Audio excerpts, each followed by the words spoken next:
Good morning student. Chapter number 1 में हम लोग पढ़ रहे हैं डिफेक्ट्स। किसी भी क्रिस्टलाइन कंडीशन में सबसे बढ़िया अरेंजमेंट, सबसे आइडियल कंडीशन में अरेंजमेंट 0 केल्विन मीन्स एब्सोल्यूट 0 पर रहता है। हम लोग पहले पढ़ चुके हैं when we increase temperature due to increasement in temperature there are vibration. जब वो हिलेगा तो वहां पर एटम्स कहो, मॉलिक्यूल्स कहो, उनके अरेंजमेंट में चेंज आएगा and it's change in known as defects. आप ये सोचो कि एक दुकानदार है, किराने की दुकान वाला, उसने सामने एक बॉक्स में टाइटली फिटेड 2 तरह के लक्स साबुन रख रखे हैं, सेम साइज और शेप के, green white green white green white, बहुत अच्छा सा अरेंजमेंट है। अचानक उसके पास से कोई तेजी से निकलता है, बॉक्स हिल जाता है। अब हिल जाने से क्या हो सकता है, या तो साबुन बाहर गिर सकता है, अगर वो बाहर चलेगा मीन्स आउट ऑफ लैटिस। ये भी तो हो सकता है कि जो उसने जमाए हैं, जमाते समय जो बीच में गैप था, जिसे आपने क्या कहा था, इंटरस्टिशियल स्पेस, वहां पर कोई दूसरा चला जाए। तो हमने 2 तरह के डिफेक्ट्स पढ़े, स्टाइकियोमेट्रिक और दूसरा नॉन स्टाइकियोमेट्रिक। स्टाइकियोमेट्रिक में आफ्टर रेशियो सेम था, नॉन स्टाइकियोमेट्रिक में रेशियो चेंज होगा। स्टाइकियोमेट्रिक के फिर 2 पार्ट पढ़े थे, शॉटकी, फ्रैंकल।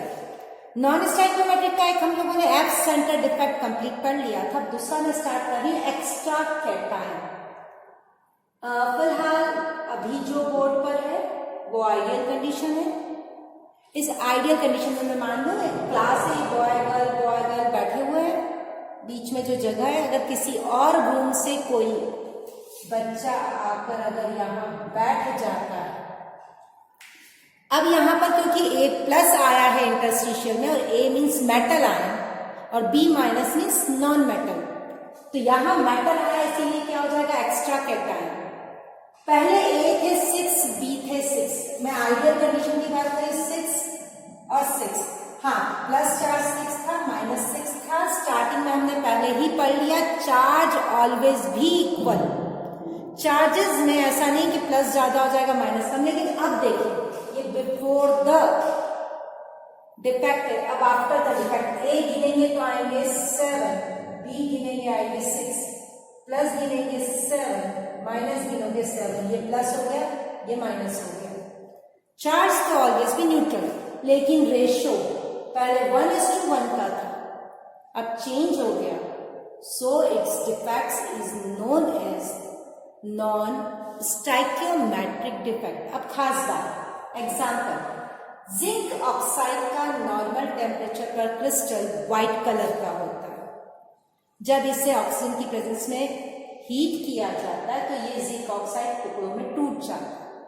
ये जिंक +2, ये 2 इलेक्ट्रॉन, यहाँ Zn+2।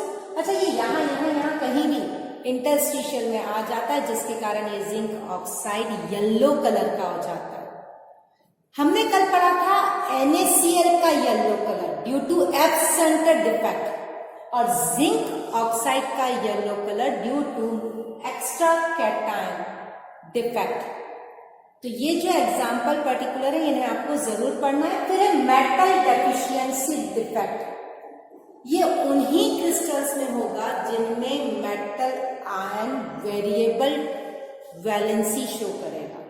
इसका मतलब NaCl इस प्रकार का डिफेक्ट शो नहीं करेगा, because Na always be positive in Na+, Na2+, Na3+ नहीं बनता।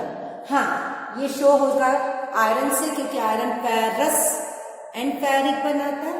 कॉपर में शो हो सकता है Cu+, क्यूप्रिक, Cu+2, Cu+3। यहाँ पर वो मेटल आयन इस डेफिशिएंसी को या इस डिफेक्ट को शो करेंगे जहां पर वो वेरिएबल वैलेंसी शो करते हैं। फेरस सल्फाइड इस प्रकार के डिफेक्ट्स को शो करता है। अब यहाँ पर हम देखें खास बात, यहाँ A+ था आइडियल कंडीशन, ये A+ 2 तरह की वैलेंसी शो करता है, A+ एंड A+2।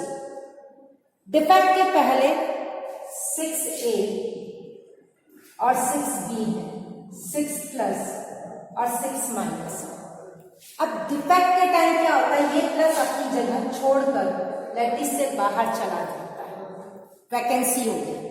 उसी वक्त दूसरा ए अपना एक इलेक्ट्रॉन भी डोनेट कर देता है। मैं मान लो इस ए ने करा, तो अब एक इलेक्ट्रॉन डोनेट करेगा तो ए प्लस 2 हो गया। अब अपन काउंट करें तो ए तो हो गए 5 प्लस और माइनस अभी भी 6 और 6 है। Ratio of ions will be change, so it is non stoichiometric defect. Ferrous sulphide में जब ये डिफेक्ट होता है तो कुछ जगह पर Fe+2 और कुछ जगह पर Fe+3 हो जाता है, जिसके कारण इस फेरस सल्फाइड में मेटेलिक लक्षण, जैसे किसी मेटल में चमक होती वैसी चमक नजर आती येलो कलर की, तो ये सोने के समान चमकता हुआ दिखाई देता है। इसीलिए इसे क्या कहा जाता है, फूल्स गोल्ड, मूर्खों का सोना। क्या कहा जाता है, फूल्स गोल्ड। अब नेक्स्ट डेफिशिएंसी या डिफेक्ट है इम्प्योरिटी डिफेक्ट।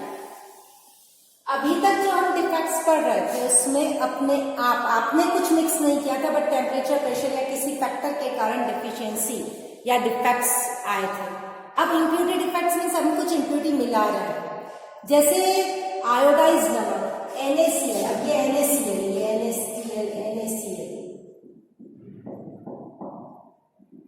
इसमें मैं अगर सोडियम आयोडाइड मिक्स करूं तो सोडियम की जगह तो सोडियम आएगा, बट किसी क्लोराइड की जगह पर क्या आ जाएगा, आयोडाइड।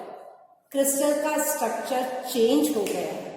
मतलब अगर कहीं सब जगह पर छोटे छोटे लक्स साबुन रखे थे, वहां एक लक्स साबुन को हटाकर एक बड़ा लक्स साबुन रख दिया जाए, तो जो स्ट्रक्चर आपने आइडियल कंडीशन में जमाया था उसमें डिफेक्ट्स आ जाएगा। ये कहलाता है एनआयनिक मिक्सिंग डिफेक्ट्स। अब कैटायनिक भी हो सकता है।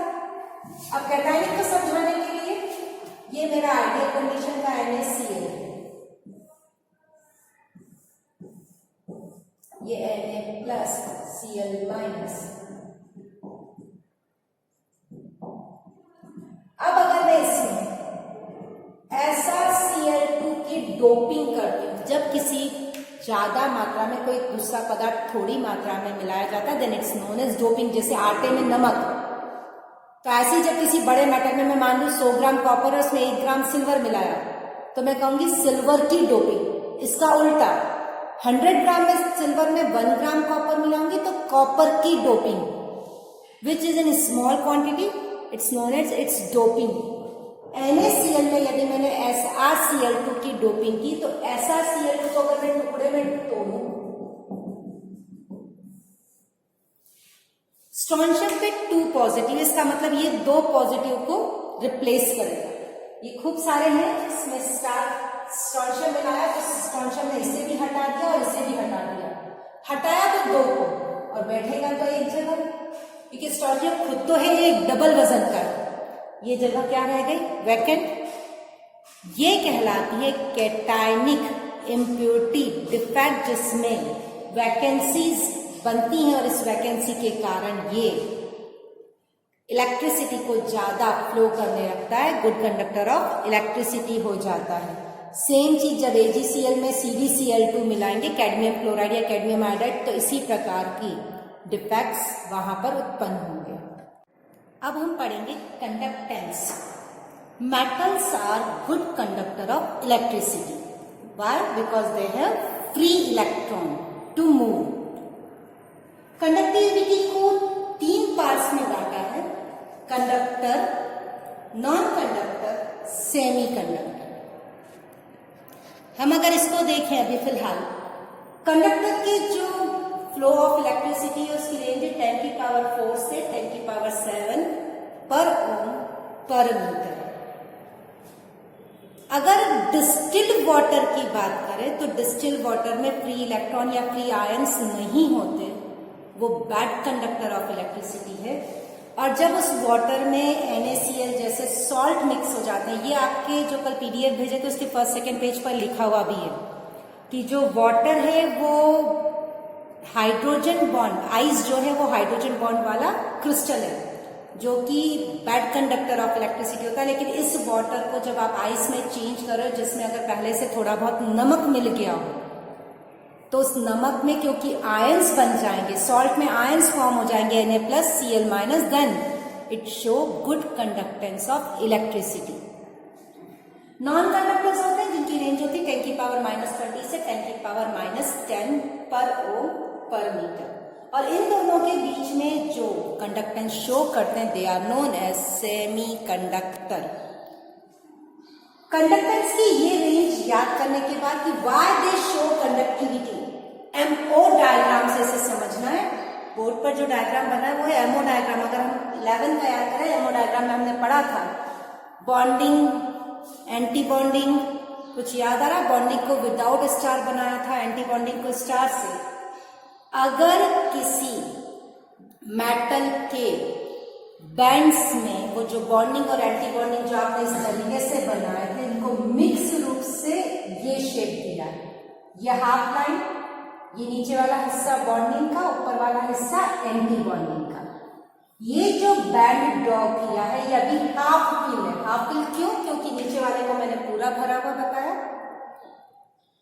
अगर पुराना एमओ डायग्राम आप हाइड्रोजन का देखो, मैं यहाँ पर मिनिएचर बना रही, यहाँ पर अपने हाइड्रोजन ऐसे बनाया था, नीचे एक ऊपर एक, ये दोनों इलेक्ट्रॉन नीचे भर दिए थे और ऊपर खाली था। ये दोनों इलेक्ट्रॉन जो नीचे मीन्स नीचे वाला पूरा भरा हुआ और ऊपर वाला पूरा खाली मीन्स इस तरह का बैंड बना, half filled band. Half filled band में जो भरा हुआ हिस्सा है उसे वैलेंस बैंड, जो खाली है उसे कंडक्टेंस बैंड कहते हैं। तो फिलहाल यहाँ पर वैलेंस बैंड और कंडक्टेंस बैंड के बीच में खाली जगह 0 है। खाली जगह को जो रिक्त स्थान होता है, वैकेंसी होती है, उसे फॉरबिडन जोन कहते हैं। ये भाई नहीं, मान ले इस रूम में जो मैं क्लास में पढ़ा रही हूँ, उस रूम में ही आगे की तरफ भी बोर्ड लगा है, पीछे की तरफ भी बोर्ड लगा है, तो बीच में क्योंकि कोई भी दीवार नहीं है तो आप कहोगे forbidden zone is 0। When forbidden zone is 0, electron easily move कर सकते हैं। भाई अगर क्लास के बीच में कोई पर्दा नहीं, कोई दीवार नहीं, कोई भी रोक टोक नहीं और 2 क्लासेस चल रही, आगे की तरफ 12th A, पीछे की तरफ 12th B, तो A और B के बच्चे आसानी से एक से दूसरी जगह पर आ जा सकते हैं, because there is no forbidden zone, 0। Electron because आसानी से मूव कर सकते हैं, then the metal is known as conductor. किस नाम से जाना जाएगा? कंडक्टर के नाम से। अब अगर आप एक केस सोचें कि इधर 12th A है, उधर 12th B है, ये जो बोर्ड लगा है उससे नीचे की तरफ 1 फीट की दीवार है, फॉरबिडन जोन है लेकिन बहुत छोटा है। ये कब? जब पूरा ये भरा हो, जैसे ये हीलियम होता है, इसमें भी 2 इलेक्ट्रॉन थे, इसमें भी 2 इलेक्ट्रॉन, 2 नीचे आ गए, 2 ऊपर चले गए, ये भी पूरा भरा हुआ है, ये भी पूरा भरा हुआ है, फुल फिल्ड। जब ये फुल फिल्ड है, दोनों तरफ भरा है, तो नेक्स्ट वाला जो बैंड होगा वो पूरा खाली होगा। इन दोनों के बीच के गैप को कहेंगे फॉरबिडन जोन। अगर इस रूम और पास वाले रूम के बीच में पूरी दीवार नहीं हो, सिर्फ 1 फीट की दीवार हो, नॉर्मल टेम्परेचर पर तो ये इलेक्ट्रॉन यहां से यहां शिफ्ट नहीं हो सकते। 1-1.5 फीट की दीवार होंगे, ऐसे यहां तक मान ले 3 फीट की, 2-2.5 फीट की दीवार है, तो आप नॉर्मल वे में तो कूद कूद के नहीं जाते। पीटीआई सर अगर डंडा लेकर आ जाए तो आपको क्योंकि एनर्जी मिल रही है, डर लग रहा है, तो आप उसे कूद जाते हो। कई बार फिल्मों में दिखाते हैं थोड़ी ऊंची सी दीवार है, नॉर्मल वे में हम नहीं कूदते, पीछे से पुलिस पड़ी है तो आपको डंडा लेके उस पार। नॉर्मल वे में इलेक्ट्रॉन यहां से यहां नहीं जाते, कम टेम्परेचर पर नहीं जाते। When we increase temperature electron move कर जाते हैं, they are known as semi conductor. Semi conductor कौन है? जब इलेक्ट्रॉन नॉर्मल टेम्परेचर पर तो मूवमेंट शो नहीं कर रहे, लेकिन जैसे जैसे टेम्परेचर इंक्रीज करते हैं मूवमेंट होता है। अब अगर 3 फीट की जगह 9-10 फीट की दीवार हो जाए, तब पीछे से कोई भी आ जाए, आपके पास कोई कूदने के लिए साधन नहीं है। जब फॉरबिडन जोन का गैप बहुत ज्यादा होता है तो नॉर्मल टेम्परेचर पर भी इलेक्ट्रॉन मूव नहीं करते और टेम्परेचर बढ़ाने पर भी नहीं, then the metal is known as non conductor. आपको तीनों चीजें पढ़नी है, conductor, semi conductor, non conductor. इस चैप्टर का लास्ट टॉपिक है मैग्नेटिक प्रॉपर्टी। आप सभी जानते हैं कि इलेक्ट्रॉन्स अपनी एक्सिस पर रोटेट करता है। जब भी कोई चार्ज पार्टिकल अपनी एक्सिस पर रोटेट करता है तो उसमें मैग्नेटिक पावर आ जाती है। यदि सिंगल इलेक्ट्रॉन हो तो वो अपना मैग्नेटिक पावर शो करता है, और अगर दो इलेक्ट्रॉन हो जो एक दूसरे के अपोजिट डायरेक्शन में मूव कर रहे तो दोनों एक दूसरे के मैग्नेटिक पावर को कैंसिल कर देते हैं। इसके आधार पर किसी सब्सटेंस को 5 पार्ट्स में बांटा गया है, पैरामैग्नेटिक, डायमैग्नेटिक, फिर फेरो, एंटी फेरो और फेरीमैग्नेटिक। इन चीजों को समझने के पहले हम थोड़ा सा नोट्स पर रिवाइज करें, उसके बाद इसे हम पढ़ते हैं। हम यह बात कर रहे हैं सेमीकंडक्टर्स की। सेमीकंडक्टर्स नॉर्मल टेम्परेचर पर इलेक्ट्रिसिटी को इतना फ्लो नहीं करते, बहुत वीक कंडक्टेंस होती है, लेकिन जब टेम्परेचर बढ़ाते हैं तो उनकी कंडक्टेंस बढ़ जाती है। अभी हम लोगों ने पढ़ा कि उनके जो बैंड से कंडक्टेंस बैंड और वैलेंस बैंड के बीच का फॉरबिडन एरिया बहुत कम होता है, तो हीट करने पर इलेक्ट्रॉन आसानी से अपर स्टेज पर पहुंच जाते हैं। सेमीकंडक्टर के टाइप्स या क्लासिफिकेशन, फर्स्ट है अनडॉप्ड या प्योर, फिर वही डॉपिंग, डॉपिंग मीन्स किसी चीज को मिक्स करना। अनडॉप्ड का मतलब जिसमें हमने कुछ भी मिक्स नहीं किया, प्योर कंडीशन में है। यहाँ पर जो भी कंडक्टेंस होगा ड्यू टू हीट वाइब्रेशन होता है, जैसे जर्मेनियम, सिलिकॉन, गैलियम जो होते हैं वो। अब बात आती है डॉप्ड और इम्प्योर। हमने किसी चीज को मिक्स कर दिया। फर्स्ट एग्जांपल या फर्स्ट पार्ट है इसका इलेक्ट्रॉन रिच, जिसे एन टाइप भी कहते हैं। एन मतलब नेगेटिव टाइप। यहां समझाने के लिए सिलिकॉन का एग्जांपल लिया। सिलिकॉन 14 ग्रुप का एलिमेंट है, जिसमें हम 15 ग्रुप के एलिमेंट की डोपिंग करेंगे। डोपिंग शब्द को हमने समझा था जब किसी ज्यादा मात्रा में कोई दूसरा पदार्थ कम मात्रा में मिलाया जाए। सिलिकॉन ज्यादा है, इसके मैंने 15 ग्रुप याद करें। Nitrogen, phosphorus, New Zealand, Pakistan, Australia सब बीके वाला NPAS। यहां मैं फास्फोरस ले रही हूं। हर सिलिकॉन की वैलेंसी की इलेक्ट्रॉन के 4, वो अपने चारों तरफ 4 इलेक्ट्रॉन से जुड़ा हुआ था। जब इसमें फास्फोरस मिक्स किया तो इस सिलिकॉन की जगह कौन आ गया? फास्फोरस। बट फास्फोरस की वैलेंसी है 5, मतलब आपकी क्लास पर 4 की सीट लगी थी। आपने 4 बच्चों को बाहर भेजा, पड़ोस वाली क्लास से 5 को बुला लिया। व्हेन दे कम, 4 तो अपनी जगह पर बैठ गए, पर ये 5वां वाला फ्री मूव करेगा। यहां पर फ्री इलेक्ट्रॉन की मूवमेंट के कारण इसकी कंडक्टेंस बढ़ जाएगी। Because there is more electron, so the type is known as N type. Electron ज्यादा है। अब यही चीज यदि 14 ग्रुप में 13 ग्रुप के एलिमेंट ड्रॉप किए जाए, अब इस सिलिकॉन में अगर मैं बोरॉन मिलाऊं 13 ग्रुप का, तो ये सिलिकॉन अभी 4 जगह पर था। यहां बोरॉन आया, बोरॉन के 3 इलेक्ट्रॉन है, चौथी सीट खाली रह गई, वैकेंसी। मतलब 4 की सीट पे से आपने लोगों को भेजा और पास में से 3 को बुलाया। आप अगर ये सोचें कि आप पूरी क्लास अगर सब पूरी भरी है और सब अपनी अपनी सीट पर बैठे हैं, तो बच्चे आसानी से जगह को चेंज नहीं करेंगे। बट यदि कोई स्टूल खाली है तो पास वाला उस पर सरक जाएगा, फिर वो स्टूल खाली हो जाएगा तो उस पर कोई और आ जाएगा, तो movement of electron is there. ये सीट खाली हो गई, इस वैकेंसी में ये इलेक्ट्रॉन इधर से इधर आएगा, तो फिर इधर वैकेंसी हो जाएगी, इधर वाला इधर, और मूवमेंट ऑफ इलेक्ट्रॉन स्टार्ट हो जाएगा। So the conductance is more. When some impurity mix in semiconductors, their conductance is increases। और इसी चीज को आज की तारीख में बहुत ज्यादा यूज किया जा रहा है। ये कहे जाते हैं 15-14 ग्रुप, ये कहे जाते हैं 13-14 ग्रुप। ऐसे ही आज की तारीख में 12 और 16 ग्रुप को मिक्स कर बहुत सारे सेमीकंडक्टर्स बनाए जा रहे हैं, ताकि हमारे आसपास जो अप्लायंस मतलब जितने भी उपकरण वगैरह आप यूज कर रहे हो उनमें उनका यूज कर सकें। डायोड और ट्रायोड नाम दिए जाते हैं, जो फिजिक्स में बहुत डिटेल में पढ़ते हो। यदि 2 सेमीकंडक्टर को मिक्स किया जाता है तो डायोड, और 3 को मिक्स किया जाता है तो ट्रायोड। कई जगह पर आप पढ़ोगे PNP या NPN, ये सैंडविच ट्रायोड्स कहलाते हैं। मतलब 2 P प्रकार के सेमीकंडक्टर के बीच में N प्रकार की सेमीकंडक्टर की लेयर बनाई जाए, या 2 N प्रकार के सेमीकंडक्टर में P टाइप की। आपको जो PDF भेजूंगी उसमें ये डिटेल में लिखा हुआ मिलेगा।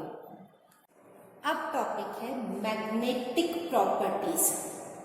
मैग्नेटिक प्रॉपर्टी का क्या मीनिंग है? तो अभी थोड़ी देर पहले मैंने चर्चा की थी कि अगर कोई इलेक्ट्रॉन किसी सेंटर के चारों ओर अपनी एक्सिस पर भी घूमता है तो इट पॉसेस इलेक्ट्रिकल फील्ड, और अगर दोनों इलेक्ट्रॉन्स एक दूसरे के अपोजिट डायरेक्शन में होंगे तो उनकी इलेक्ट्रिकल फील्ड एक दूसरे को कैंसिल कर देगी, मैग्नेटिक पावर खत्म। मैग्नेटिक पावर को जो नापा जाता है वो है बोर मैग्नेटॉन में, जिसकी वैल्यू है 9.27 × 10⁻⁻24 एम्पियर। मैग्नेटिक फील्ड में उनके अट्रैक्शन के आधार पर उन्हें 5 टाइप्स में डिवाइड किया है। फर्स्ट है पैरामैग्नेटिक। ये पैरामैग्नेटिक का मतलब है जब किसी सब्सटेंस को किसी मैग्नेटिक फील्ड में रखें तो ये मैग्नेटिक वेव्स को अपनी ओर अट्रैक्ट करते हैं। ये फिजिक्स में पढ़ा हुआ होगा आपने। और इस अट्रैक्शन के कारण उसका रीजन क्या है? Unpaired electron. It's known as a paramagnetic compound. यदि किसी सब्सटेंस को मैंने मैग्नेटिक फील्ड में रखा और वो उसे रिपेल करे,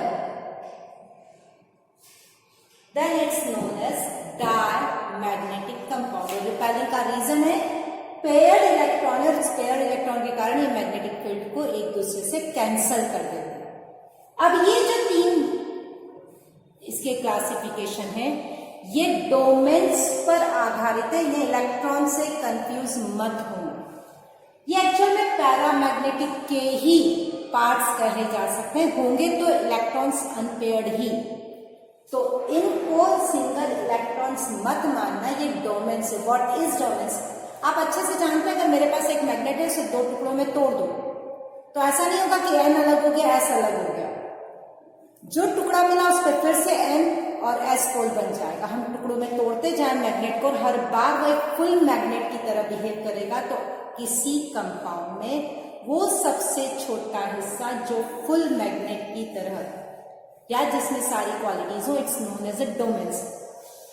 सारे डोमेन्स यदि एक डायरेक्शन में हो तो इनकी पावर बहुत ज्यादा होती है। जब इन्हें मैग्नेटिक फील्ड में रखते हैं तो वो मैग्नेटिक वेव्स को अपनी ओर अट्रैक्ट तो करते हैं, मैग्नेटिक फील्ड को हटा देने पर वो खुद मैग्नेट बन जाते हैं।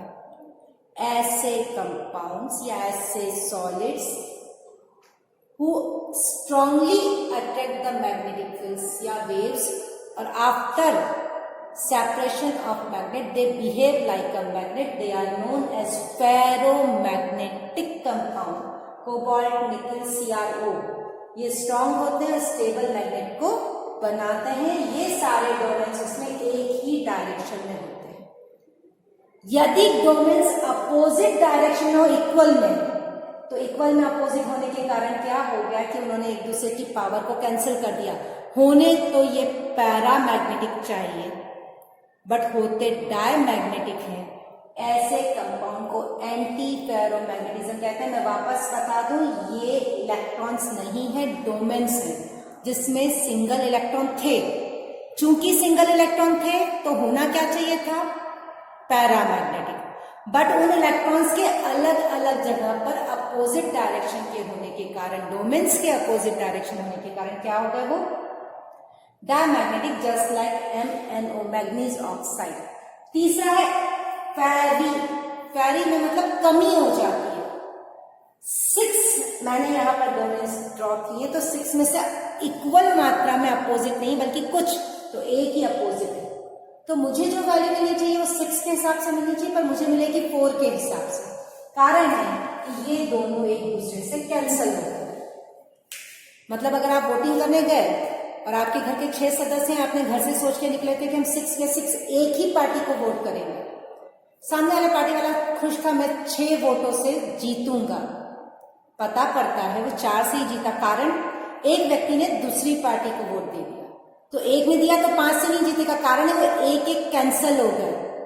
यहाँ पर एक या कम मात्रा में अपोजिट डायरेक्शन होने के कारण जितनी मैग्नेटिक फील्ड की वैल्यू आनी चाहिए उतनी वैल्यू नहीं आती, उससे कम आती है, तो उसे नाम दिया गया फेरी मैग्नेटिक। एग्जाम्पल है Fe3O4।